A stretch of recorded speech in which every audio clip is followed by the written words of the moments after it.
नमस्कार। हम हमेशा सुनते हैं कि हमारा एक ही घर है, प्लैनेट अर्थ। लेकिन हम प्लैनेट अर्थ के लिए क्या करते हैं, कितना कुछ कर पाते हैं, वो क्वेश्चनेबल है।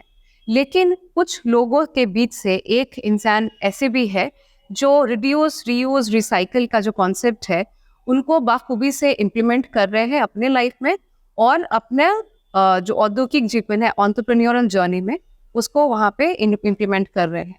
आज हम बात करेंगे टीवीसी गपशप में गौरव आनंद जी से, जो कि एनवायरमेंटलिस्ट है। गौरव जी, आपको बहुत बहुत स्वागत है टीवीसी गपशप में। और आपको जो भी जानता है एक शहर में, वो एज एन एनवायरमेंटलिस्ट ही जानता है। तो आपने बहुत एक बड़ा कदम लिया कुछ साल पहले। आपका एक गवर्नमेंट जॉब था, आपका एक कॉर्पोरेट जॉब था, और वो सब छोड़ छाड़ के अब आप समर्पित हो गए हैं एज एन एनवायरमेंटलिस्ट, उस फील्ड में कुछ करने का, उस फील्ड में ही एंटरप्रेन्योर बनने का। तो ये जो एक ट्रांजिशन रहता है, वो कैसे आया? क्योंकि आप जब जॉब में थे तब भी आप वही कर रहे थे, आप एनवायरनमेंट लेके ही काम कर रहे थे, आपका फोटो ही वही था। तो ये कैसे हुआ और क्या डिसीजन ऐसे हुआ कि मन में क्या आया? देखिए, सब कुछ बहुत एकाएक हुआ। मतलब काफ़ी दिनों से मैं टाटा के साथ में जुड़ा था, 17 साल। तो 17 साल पुराना जो एक रूटीन चला रहा था, वो अचानक एक दिन ख़त्म हो गया। मैं यूं ही सड़क पे देख रहा था, मतलब मैं कार्यरत था, और सड़क की तरफ मुड़ के देख रहा था, काफ़ी गाड़ियां इधर उधर इधर उधर। तो मैंने सोचा कि क्या मैं एक ही कंपनी में रह के रिटायर करने वाला हूँ, या मुझे और भी कुछ करना है। तो हमेशा से कुछ नया करने का मतलब मन में रहता था। तो नदी की सफाई शुरू किया था, फिर प्लास्टिक रोड पे काम किया था। तो मुझे लगता था कि जो मुझे केवल एक कंपनी को नहीं, पूरे राष्ट्र को कुछ ना कुछ देना चाहिए। और उस क्षेत्र में फिर काम करने के लिए निकल पड़ा। और थोड़ा दुख होता था जब 1 तारीख को सैलरी नहीं मिलती थी, लेकिन कुछ बड़ा करने के लिए तो आपको कुछ ना कुछ तो त्याग करना पड़ेगा। तो मुझे एक्चुअली त्याग करने का बहुत शुरू से एक्सपीरियंस रहा है।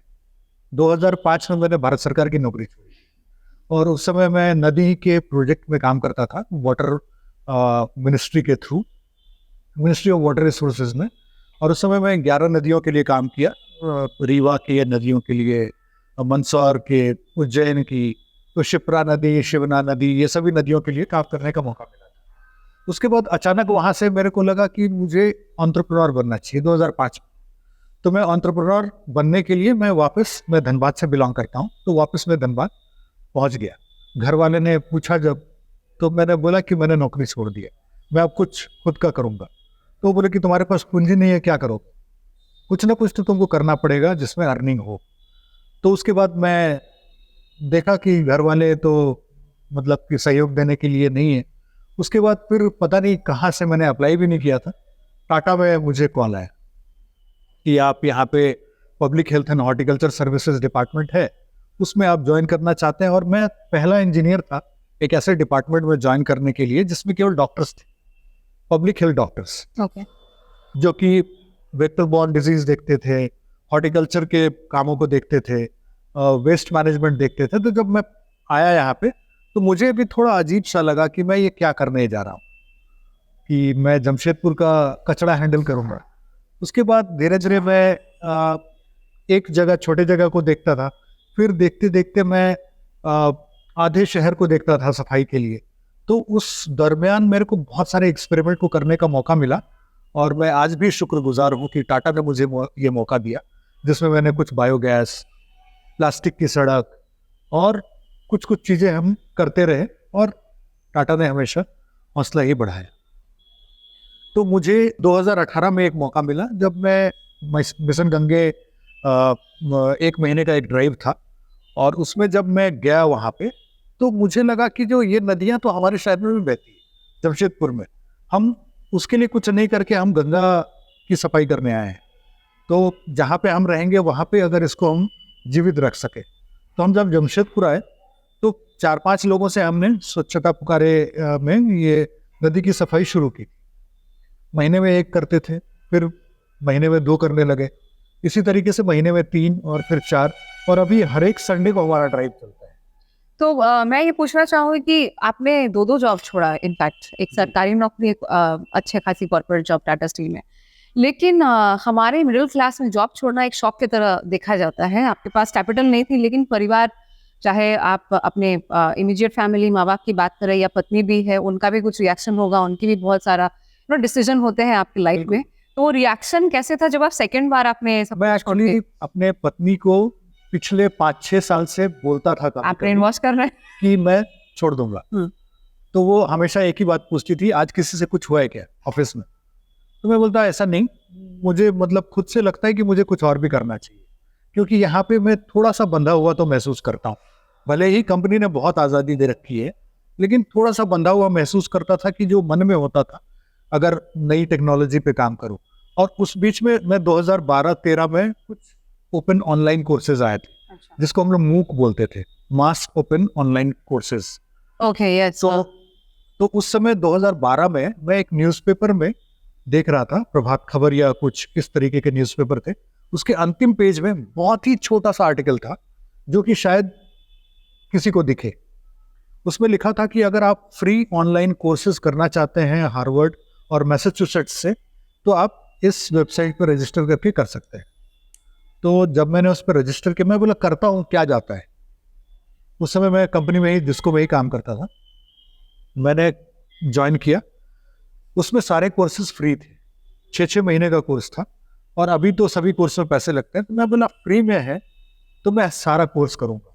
मैंने उससे 9 कोर्स किए पिछले मतलब 2012 से लेके 15 साल में, और मैंने किसी को नहीं बताया। और वो क्या कोर्सेज थे? उसमें मैंने सोलर एनर्जी सीखा, उसमें मैंने एनर्जी सीखा, उसमें ग्लोबल हेल्थ और इन्वायरमेंटल चेंज वगैरह पे किया। उसके बाद मैंने public health and quantitative methodologies पे पढ़ाई किया, फिर सॉलिड स्टेट केमिस्ट्री पे पढ़ाई किया। तो काफ़ी सारा जो ये कोर्सेज था, MIT, स्टैनफोर्ड, उसके बाद बर्कले, ये सब से मैंने किया। फिर मैंने ऑनलाइन गिटार भी सीखना शुरू किया। तो मुझे लगा अरे यार कुछ भी सिखा सकता है, कोडिंग सीख सकते हैं, anything in the world. Learning never stops. हाँ, तो मैंने सीखना शुरू किया। जब मैं सीखने लगा तो मुझे लगा कि ये सभी चीज़ को इम्प्लीमेंट करने का मौका तो मुझे यहाँ नहीं मिलेगा। करेक्ट। तो उसके लिए मेरे को धीरे धीरे सीखना जारी रखना पड़ेगा और एक ऐसा प्लेटफॉर्म बनाना पड़ेगा जहाँ पे कि, चूँकि आपने बोला कि मैं एक इन्वायरमेंटल इंजीनियरिंग की पढ़ाई किया हूँ, लेकिन मैं इसके साथ साथ अगर आप देखेंगी तो मैं एक इन्वायरमेंटल इंजीनियर एजुकेशन से भी हूँ, प्रोफेशन से भी हूँ और पैशन से भी हूँ। बचपन से ही मुझे इसमें थोड़ा लगाव था। मतलब एक व्यक्ति जिसने जो पढ़ा, जो पैशन है वही कर रहा है, बहुत बिल्कुल। अच्छी बात है। तो आपने एनवायरमेंटल इंजीनियरिंग किया है, लेकिन आप करते भी और आप काम पे भी वही करते हैं, लेकिन आपको लगता है कि इस देश में एनवायरमेंट पे हो रहा है लेकिन उतना ज्यादा बात नहीं हो पाता है, और ऐसा है तो क्यों है?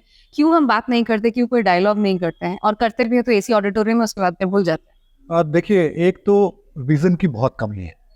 पर्यावरण में एक ऐसा विजन होना चाहिए जो कि केवल वेस्ट पे फोकस ना करे, या केवल वाटर पे फोकस ना करे, या केवल एयर पे फोकस ना करे। जब हम पर्यावरण की बात करें तो waste, water, air, soil, energy, ये सभी का एक साथ में बात करें, तभी हम कुछ कर पाएंगे। तो हम लोगों ने जो स्वच्छता पुकारे को बनाया, उसमें हम लोगों ने सिटीजन एंगेजमेंट के साथ शुरू किया, और केवल हम रिवर क्लीनअप ड्राइव पे ही जाते थे और वहीं से प्रॉब्लम आइडेंटिफाई करते थे। तो जैसे हम लोग रिवर क्लीनिंग करते हैं, वीकली करते हैं, वाटर हाइसिंथ पे जो हम काम करते हैं सीजनली करते हैं, आइडल इमर्शन के लिए जो हम लोग कुछ काम करते हैं वो भी एक फेस्टिवल के दौरान ही करते हैं, सीड बॉल फेंकते हैं तो मानसून के दौरान करते हैं। तो हर एक काम का हम लोगों ने देखा कि क्या फ्रिक्वेंसी है, और उसके हिसाब से हम लोगों ने SOP बनाना शुरू किया। उसके बाद धीरे धीरे हम लोगों ने और भी पिलर्स बनाए जो कि उस एक्टिविटी को और स्ट्रेंथन करेगा। फॉर एग्जाम्पल, अगर हम वाटर हाइसिंथ की बात करें तो हम लोगों ने नदी जब सफाई किया तो देखा कि जलकुंभ भी वहाँ पे है, और हम में से हर कोई उसको एक समस्या मान के बस बैठ गया कि ये तो मानसून में चला ही जाएगा। लेकिन हम लोगों ने सोचा कि इस पर थोड़ा सा रिसर्च करते हैं। तो हमारा एक पिलर है रिसर्च एंड कोलैबोरेशन। उसके तहत हम लोगों ने रिसर्च करना शुरू किया, और इससे हम लोगों ने पेपर्स बनाए, नोटबुक बनाए, लैम्प शेड बनाए, तरह के प्रोडक्ट्स जो यूटिलिटी, और आज साड़ी भी बना रहा है, आज इससे फैब्रिक भी बना रहे हैं। तो कहीं ना कहीं हम लोगों ने, हमारे जो 4 पिलर हैं वो है, एक तो है सिटीजन एंगेजमेंट जिसके तहत हम नदी की सफाई करते हैं। दूसरा हमारा पिलर है ट्रेनिंग एंड एजुकेशन, जिसके तहत में हम कॉर्पोरेट में भी ट्रेनिंग देते हैं सस्टेनेबिलिटी के ऊपर में, स्कूल्स में भी अवेयरनेस ड्राइव करते हैं, क्लब्स में भी बताते हैं। उसके बाद हम लोग एक एजुकेशन मॉडल के साथ में आ रहे हैं, जो कि बहुत बढ़िया हमारा प्रोजेक्ट है। उस पे हम वेस्ट वाटर, एयर, सॉइल और एनर्जी पे 25 घंटे का एक मॉड्यूल हम लोग के साथ में मार्केट में आ रहे हैं, जो कोर्स हर एक किसी को हम दे सकते हैं, चाहे वो इंडस्ट्री हो, चाहे क्लब हो, चाहे स्कूल हो, चाहे गवर्नमेंट अथॉरिटीज़ हो। और इसी में हम लोगों का जो पूरा जो रिवर क्लीनिंग के थ्रू जो जितना लर्निंग है, ये सब भी उसका हिस्सा होगा। कि जैसे कि हम एयर की बात करते हैं तो हम सीड बॉल की बात करेंगे, ट्री प्लांटेशन की बात करेंगे, जब हम एनर्जी की बात करेंगे तो सोलर की बात करेंगे, विंड की बात तो ये करेंगे। कोर्स जो है मुझे लगता है बेसिक अंडरस्टैंडिंग देगा सबको कि, बिल्कुल। और मुझे लगता है एनवायरनमेंट का एक बेसिक अंडरस्टैंडिंग तो बहुत मतलब जरूरी है हर एक इंसान के लिए जो सांस ले रहा है इस धरती पर। तो अगर आपको, मैं तो सोचती हूँ अगर आपको रिवरमैन भी कहा जाए तो गलत नहीं हुआ, क्योंकि आप देखिए वो तो एक बड़ा मतलब कि तदमा है, मतलब कि मैं वो नहीं बनना चाहूँगा। मैं एक क्लाइमेट एक्टिविस्ट हूँ और एक वॉलंटियर हूँ। मैं उसी लेवल पे रह के मैं बहुत बड़ा काम अंजाम देने की सोच रहा हूँ। लेकिन एक बात बताइए, जब हम एनवायरनमेंट की बात करते हैं तो लोग मुझे पता है कि हम एक कैपिटलिस्टिक इकोनॉमी में जी रहे हैं जहाँ जो प्रॉफिट्स है वो ज़्यादा एनवायरनमेंट इम्पैक्ट से ज़्यादा मैटर करता है, और जो वेस्टर्न कंट्रीज करती भी आई है। अब जाके शायद लोग, आई डोंट नो पॉलिटिकली कितने लोग सीरियस हैं, लेकिन अब लोग, कुछ लोग जैसे आप है, जो हम भी जो मिनिमलिस्टिक लिविंग पे भी जा रहे हैं, कभी बात कर रहे हैं। लेकिन आपको लगता है कि इस पे और बात होना चाहिए, और अगर होना चाहिए तो वो क्या क्या टॉपिक्स है जिसमें ये बात होना चाहिए? देखिए ये एक इतना ज़रूरी चीज़ है कि हम, आप, कोई भी पर्यावरण के जितने ये 5 तत्वों के बारे में हमने बात किया, पानी, बिना पानी के हम में से कौन रह सकता और ये 5 तत्व तो हमारे कल्चर में, हमारे है? बिना हवा के कौन रह सकता है? बिना मिट्टी के कौन जिंदा रह सकता है? तो हर कोई, अभी हम एनर्जी के लिए क्या कर रहे हैं कि कोल निकाल रहे हैं, धुआं कर रहे हैं, एयर पोल्यूशन कर रहे हैं। अभी अगर हम सोलर, विंड पे अभी शिफ्ट करने की नहीं सोचेंगे तो फिर लेट होगा। तो are we in a transition phase? Yes we are already. और स्वच्छता पुकारे की बात करें तो अभी टीम कितनी बड़ी है जो वॉलंटियर्स की टीम है? अब वॉलंटियर्स की टीम पहले तो हम लोगों ने केवल जमशेदपुर से शुरू किया था। अभी हम लोग भारत के 30 शहरों में लगभग काम कर रहे हैं। अभी रिसेंट एक बहुत ही अच्छा हमारा मतलब कोलैबोरेशन हो रहा है, वो आधार पूनावाला जो सीरम इंस्टीट्यूट है, उनके साथ भी हमारा सीरम इंस्टीट्यूट है। हाँ। तो उनके टीम के साथ में आज अभी हमारी थोड़ी देर पहले मीटिंग, अच्छा, जिसमें हम लोग साथ में मिलकर प्लास्टिक रोड की का काम कर रहे हैं, वहाँ पे वाटर हाइसिन पे काम कर रहे हैं, क्लीन अप ड्राइव्स वहाँ पे, यस, क्लीन अप ड्राइव्स पे काम करेंगे। हम लोग जमशेदपुर के भी कुछ प्रॉब्लम्स को आइडेंटिफाई किए हैं, और अगर आपको बताऊं तो उसमें जैसे दो मुहानी के बगल में जो कचड़े का पहाड़ है, तो स्वच्छता पुकारे उस पहाड़ को क्यों नहीं खत्म कर सकती? प्रॉब्लम बड़ा है, लेकिन वो लैंडफिल है, वो जाएगा कहाँ? कहीं तो जाएगा। हम लोग को उस पर दिमाग लगाएंगे। अभी तो हम उस पर क्या करते हैं कि हम लोगों ने वेस्ट मैनेजमेंट में देखा है, ज्यादातर जगहों पे वो समस्या कब होती है कि हम किसी को बोलते हैं कि जाओ तुम वहां पे कचरा गिराते हैं। अब वो अपने हिसाब से जाता है और अपने हिसाब से फेंक के आता है।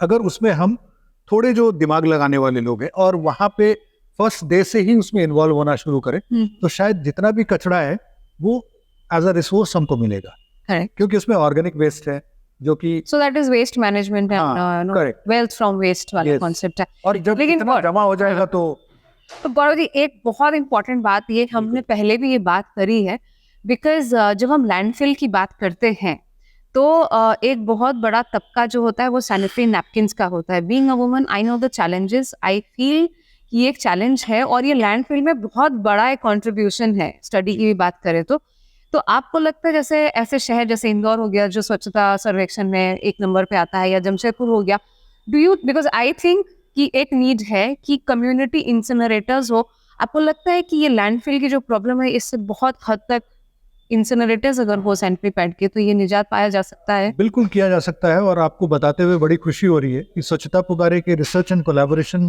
पिलर के तहत हम लोगों ने इस शहर में 6 महीने के लिए एक कंप्लीटली आर्टिफिशियली इंटेलिजेंट इंसिनरेटर भी इंस्टॉल किया था। कहाँ पे? जिसको के जो ड्राई वेस्ट कलेक्शन सेंटर है, उस जगह पे हम लोगों ने इंस्टॉल किया था। हाँ, लेकिन जैसे कि मेरी जैसी महिलाएं हैं तो हम लोग बहुत खुश हो जाएंगे और जाके चलिए डिस्पोज कर दिए, लेकिन अभी भी ये टैबू है, मेंस्ट्रुएशन, मेंस्ट्रुअल हेल्थ।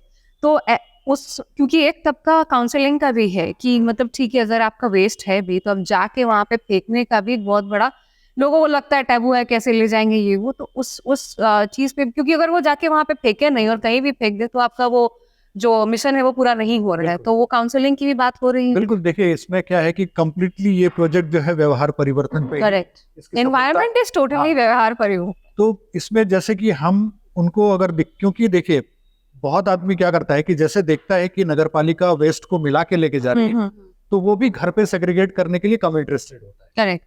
और अगर वो देखता है कि अरे ये तो 2 गाड़ी लेके अलग अलग लेके जा रहा है तो थोड़ा हम भी मेहनत करते हैं, तो वो देख रहा है कि जो सब्जी भाजी कागज प्लास्टिक सबके साथ में वो भी वेस्ट जा रहा है। अब वो उसमें से बोलते ना ढूंढते रह जाओ, उसमें से वो ढूंढ नहीं पाता कि इसमें सबसे ज्यादा जो हजार्डस है वो क्या है। अब आप सोचिए एक सैनिटरी नैपकिन अगर मल्टीपल हैंडलिंग होती है तो कितने लोगों में वो इफेक्ट कर सकता है।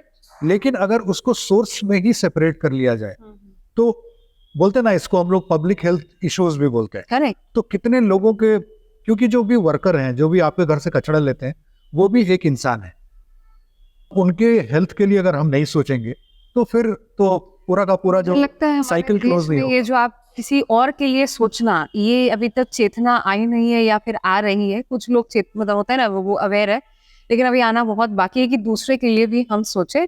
यहाँ पे 2 है एनवायरनमेंट और वो लोग भी जो कचरा लेके जाते हैं, जैसे टाटा स्टील यूएसएल ने अभी वो QR कोड है, सेग्रीगेशन होता है एट सोर्स, लेकिन वो बहुत कम तबका है इस देश का और या शहर का भी, मतलब आधे शहर मान लीजिए। लेकिन जहाँ पे गवर्नमेंट सोसाइटीज है, प्राइवेट सोसाइटीज है, वहां पे कैसे काउंसिल किया जाए कि आप सोर्स एट सेग्रीगेशन करें। देखिए क्योंकि यहाँ पे आप जब व्यवहार चेंज की बात करते हैं तो हम एक्सेप्ट नहीं करते नया चीज। हम जब जमशेदपुर को देखते हैं, मतलब मुझे यहाँ पे आना 17 साल हुआ है और मैं जमशेदपुर का हूँ नहीं, लेकिन अब हो गया हूँ। मैं धनबाद से बिलोंग करता था, बॉर्न एंड बॉट अप वहीं पे था, लेकिन अब जमशेदपुर को ही अपना शहर अगली पीढ़ी के लिए समझ चुका हूँ। तो मैंने जब यहाँ पे मैं नौकरी कर रहा था और मैं देखा कि जमशेद जी नसरवान जी टाटा जिन्होंने इस शहर के लिए 200 साल आगे तक का सोचा, तो मैंने सोचा कि अगर मैं कुछ करूं उसमें काम आ पाऊं और उसके लिए मैं अगर सोचूं तो वो इससे बड़ा योगदान कुछ नहीं होगा।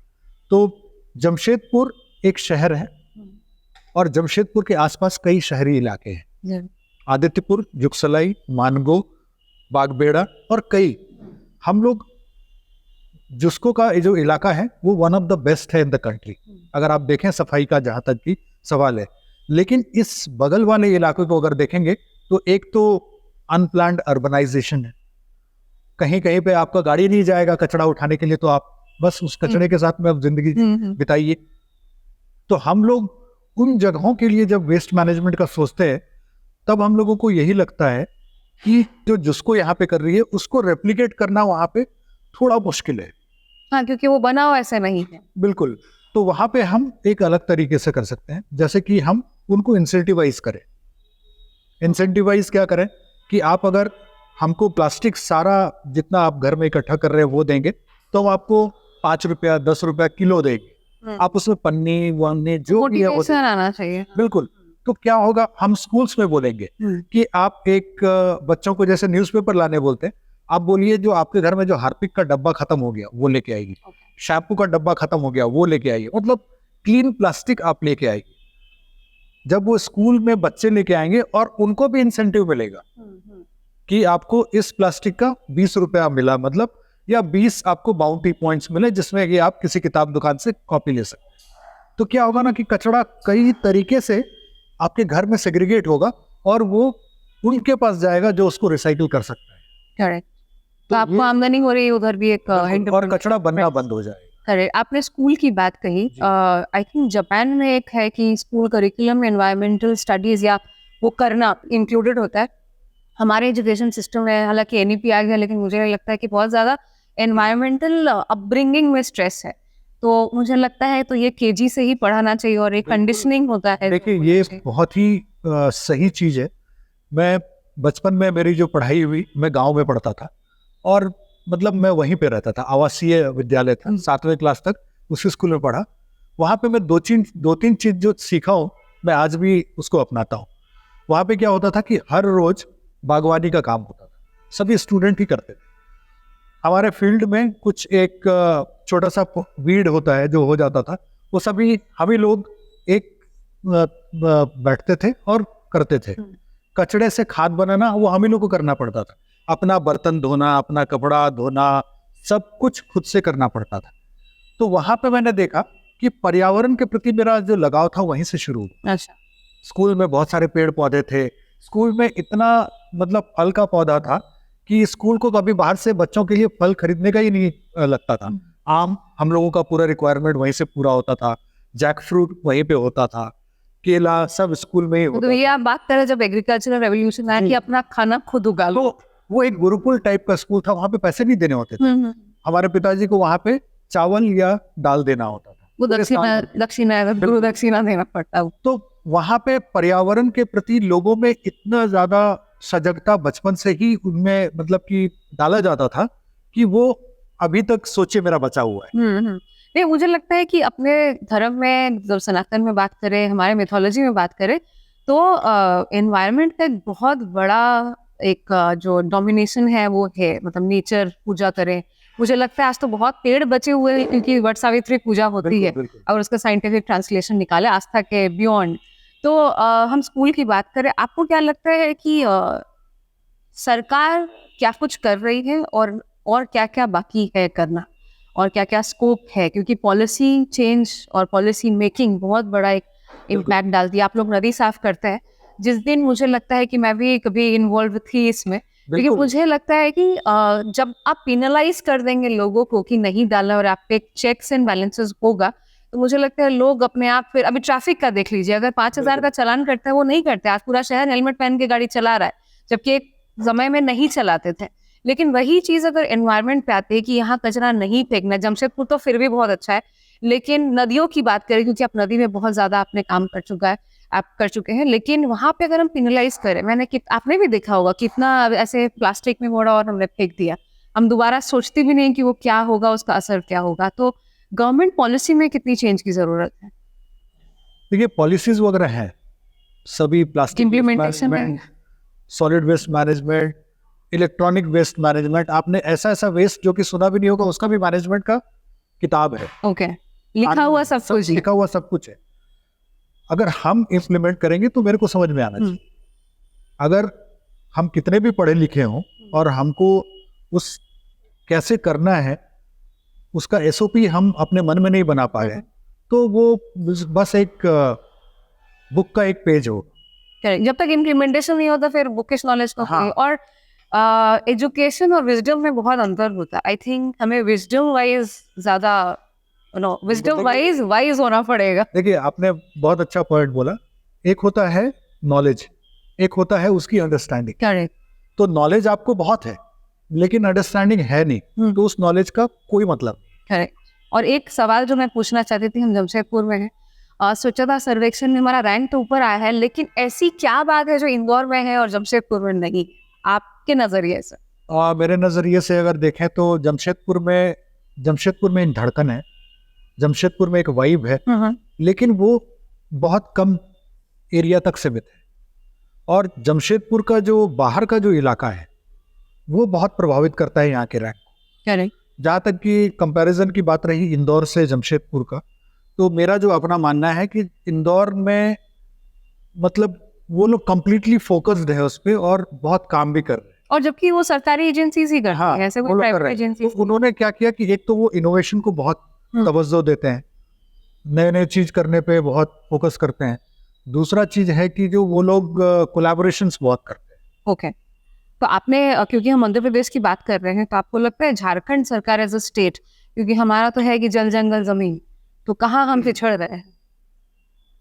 देखिए पिछड़ हम इस वजह से रहे हैं क्योंकि अभी तक हम लोगों ने वेस्ट के बारे में सोचा ही नहीं ठीक से, वाटर के बारे में सोचा ही नहीं है। हम लोगों ने इन चीजों को ग्रांटेड लिया है।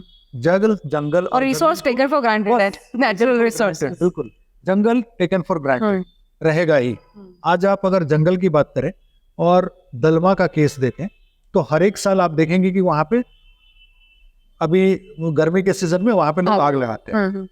तो जब वहां पे आग लगता है तो जानवर भी विस्थापित होते हैं और कुछ ना कुछ ये लोभ लालच ही होता है कि हम महुआ का पेड़ से कुछ रॉ मटेरियल लेंगे और वो हमारा काम का आएगा। तो इस वजह से हम आग भी लगा देते हैं। पहले हाथी भी यहाँ पे काफी थे। अभी हाथी भी, चूंकि ये बहुत बड़ा एक लाइन है, हाँ, ये पूरा कॉरिडोर है। उसमें हाथी इधर क्यों आएंगे? उनको पानी नहीं मिलेगा। अब जंगल में अगर हाथी का खाना ही नहीं देगा, तो आता है फलदार वृक्ष, तो वो नीम का पत्ता थोड़ी खाने हैं। हाँ। तो जंगल तो काफी बढ़िया है, हरा भरा है, लेकिन हाथी के खाने के लिए उसमें सामान नहीं है, इसलिए भी हाथी नहीं आते। और आते भी है तो फिर घर बर्बाद करते, तो ये वो फूड एग्जैक्टली तो ये कंप्लीट साइकिल को जब तक नहीं देखेंगे तो हम किसी भी चीज को आइसोलेशन में ही बात करते रहेंगे। जरूर। तो ये तो हो गई जमशेदपुर की बात। आप वाटर हाइसेंस पे ऑलरेडी काम कर रहे हैं, तो वो काम आपका आपने बोला कि ऐसा नहीं है कि सिर्फ वो आता है और बारिश आने से चले जाएगा, लेकिन उसको एज एन एंटरप्रेन्योर उससे प्रोडक्ट्स बनाना, ये ख्याल कब आया और अभी उसका क्या स्टेटस? सबसे पहले ना तो हम लोगों ने कोलैबोरेशन किया एक, जो कि वाटर हाइसेंस से कुछ प्रोडक्ट्स को लोग बनाते थे, जस्ट उससे उसके स्टेम को ड्राई करके उससे पेपर बनाते थे।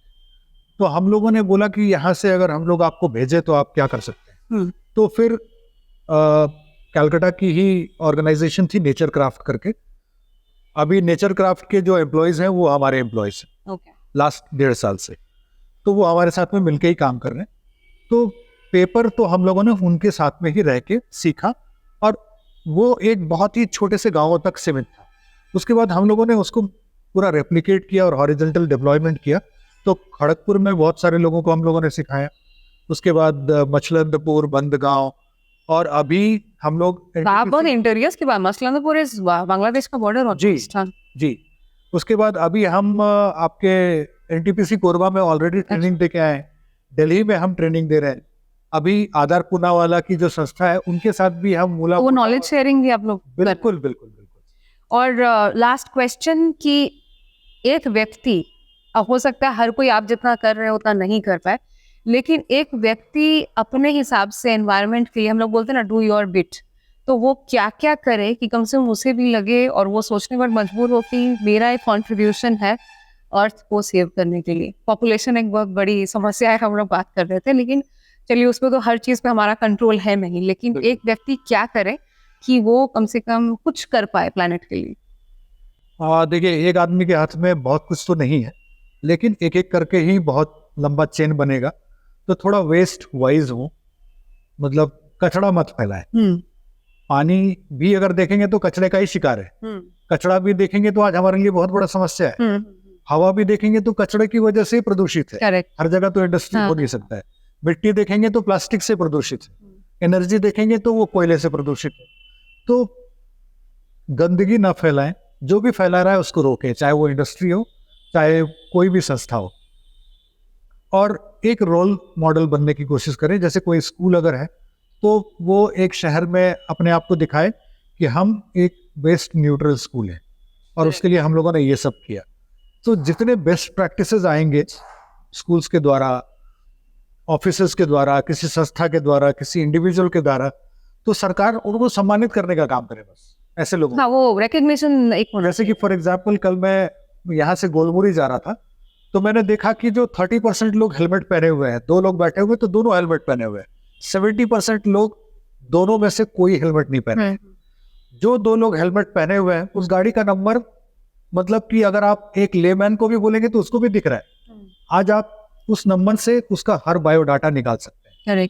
तो आप उनको क्या, उस 30% में से अगर 10 लोगों को आप बुला के अगर पुरस्कृत करेंगे तो उनको भी एक संदेश जाएगा जो हेलमेट नहीं पहने। तो आपको लगता है ये जो बैलेंस, क्योंकि कॉस्मोस बैलेंस है, तो ये बैलेंस इंडस्ट्रियलाइजेशन होने के बावजूद भी क्या पॉसिबल है? आप देखिए, पॉसिबल तो करना पड़ेगा। अभी कोरोना कोई चांसेस नहीं है, क्योंकि कोई विकल्प नहीं है। कोरोना के टाइम में हम लोग घर में बिठा दिए गए थे। कोई भी सड़क पे होता था तो ऐसा लगता था कि कर्फ्यू है, गोली मार दिया जाएगा।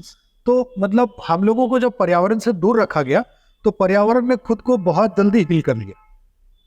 तो वो जो आदर्श समय था उस समय को हमको मेंटेन करना पड़ेगा, वरना हमारा जो कंडीशन था, हम घर में बिठा दिए गए थे, शायद उससे भी गंदा कंडीशन हो जाए और हमारे पास वो खाना भी नहीं पहुंचेगा। क्योंकि खाना तो पानी, हवा, मिट्टी Naturally सबसे है। बिल्कुल। So thank you Gaurav ji, बहुत बहुत शुक्रिया आपको। सो आपने देखा है कि एनवायरनमेंट कितना ज़्यादा इम्पोर्टेंट है। सबको पता है, लेकिन होता है ना, हमें पता होने के बावजूद भी हम उसे करते नहीं हैं या सोचते नहीं हैं उसके बारे में। तो ये देखा आपने एपिसोड, आपको बताया गया कि कैसे एक व्यक्ति जो कॉर्पोरेट जॉब छोड़ के अपने आप को समर्पित कर दिया है इन्होंने एनवायरनमेंट के प्रति। ये वीडियो, ये टीवीसी गपशप का एडिशन अगर आपको अच्छा लगे तो शेयर, सब्सक्राइब और लाइक करना बिल्कुल मत भूलिएगा, और कमेंट करके हमें बताइए कि आपको ये एपिसोड कैसा लगा। जय हिंद।